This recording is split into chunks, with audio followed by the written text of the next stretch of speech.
एक लड़का चाहता है कि उसकी पत्नी बिल्कुल उसकी माँ जैसी हो। उसे बचपन से ही यही दिखाई दिया है कि माँ बिना थके काम करती है, बिना सवाल किए सबकी जरूरतें पूरी करती है, कभी अपनी थकान का जिक्र नहीं करती और घर को संभालने के लिए खुद को पीछे रख देती है। उसके लिए अच्छी पत्नी की परिभाषा वही है जो उसने अपनी माँ में देखी, शांत, सहनशील, त्यागी और हर परिस्थिति में चुप रहने वाली। लेकिन एक लड़की जब अपनी माँ को देखती है तो तस्वीर थोड़ी अलग होती है। वह सिर्फ माँ को काम करते हुए नहीं देखती, वह माँ को ताने सहते हुए देखती है, वह माँ को गालियां सुनते हुए देखती है, वह माँ को रात के अंधेरे में साड़ी के पल्लू से आंसू पोंछते हुए देखती है ताकि बच्चे उसकी टूटन न देख लें। वह माँ को सिर्फ घर संभालते नहीं देखती, वह माँ को धीरे धीरे खुद को मिटाते हुए देखती है। यही फर्क है दोनों नजरियों में। लड़का त्याग देखता है, लड़की दर्द देखती है। लड़का समर्पण देखता है, लड़की घुटन देखती है। लड़का चाहता है कि उसकी पत्नी माँ जैसी हो, लड़की चाहती है कि वह अपनी माँ जैसी जिंदगी बिल्कुल न जिए। असल सवाल ये नहीं है कि कौन सही है और कौन गलत।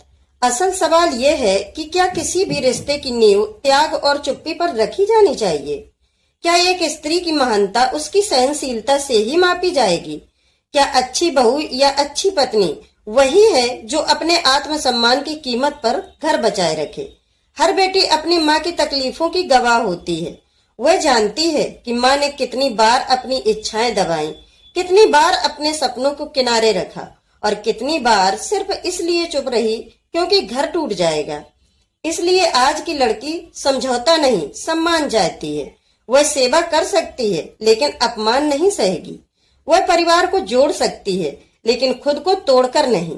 और शायद समय आ गया है कि लड़के भी अपनी माँ को सिर्फ त्याग की मूर्ति की तरह नहीं बल्कि एक इंसान की तरह देखें। माँ भी कभी एक लड़की थी, उसके भी सपने थे, उसकी भी सीमाएं थी। उसने जो सहा वह उसकी मजबूरी थी या उस समय की सामाजिक व्यवस्था। लेकिन क्या वही कहानी दोहराना जरूरी है? एक स्वस्थ रिश्ता तब बनता है जब दोनों बराबरी से खड़े हों, जहां पत्नी माँ की कॉपी न बने और पति पिता की परछाई न बने, जहां दोनों एक दूसरे को इंसान की तरह समझें, सम्मान दें और मिलकर नई परिभाषा गढ़ें, जिसमें त्याग हो लेकिन आत्मसम्मान के साथ, जिसमें प्यार हो लेकिन बराबरी के साथ और जिसमें चुप्पी नहीं संवाद हो।